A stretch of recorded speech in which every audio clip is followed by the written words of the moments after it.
देशातील पहिली Ro-Ro car सेवा कोकण रेल्वेवर सुरू. देशातील पहिली रोरो कार सेवा शनिवारी कोकण रेल्वेवर सुरू झाली.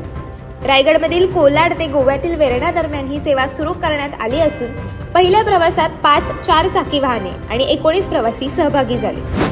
शनिवारी दुपारी 3 वाजता कोलाड स्थानकातून या सेवेला हिरवा झेंडा दाखवण्यात आला.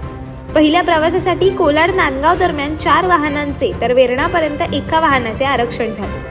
या गाडीची रचना 10 BRM वॅगन, द्वितीय श्रेणीचा 1 डब्बा आणि एसआरआरचा 1 डब्बा अशी करण्यात आली आहे. कोकणातील खड्डेमय रस्त्यांमुळे वाहनांचे नुकसान, वाढलेला प्रवास कालावधी व इंधन खर्च या समस्यांमुळे रोरो सेवा प्रवाशांना दिलासा देईल असा विश्वास व्यक्त केला जात आहे.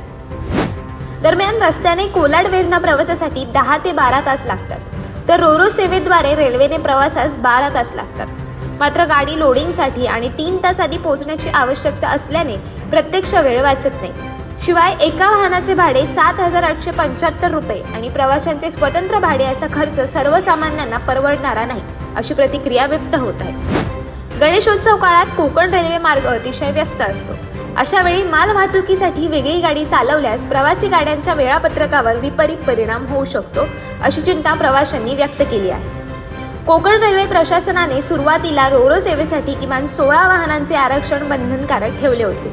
मात्र पहिल्या फेरीस प्रतिसाद कमी मिळाल्याने ही अट शिथिल करण्यात आली आहे. पुढील फेऱ्यांमध्ये आरक्षण अपुरे राहिल्यास गाडी रद्द करण्यात येईल असेही प्रशासनाने स्पष्ट केले. 24 ऑगस्ट ते 11 सप्टेंबर या कालावधीत या सेवेसाठी 3 दिवस आधी आरक्षण करावे लागणार आहे. अशाच अनेक घटना आणि बातम्या जाणून घेण्यासाठी सबस्क्राईब करा आमचं YouTube चॅनल KV न्यूज आणि इन्स्टा पेज कृषीवल न्यूजला फॉलो करा.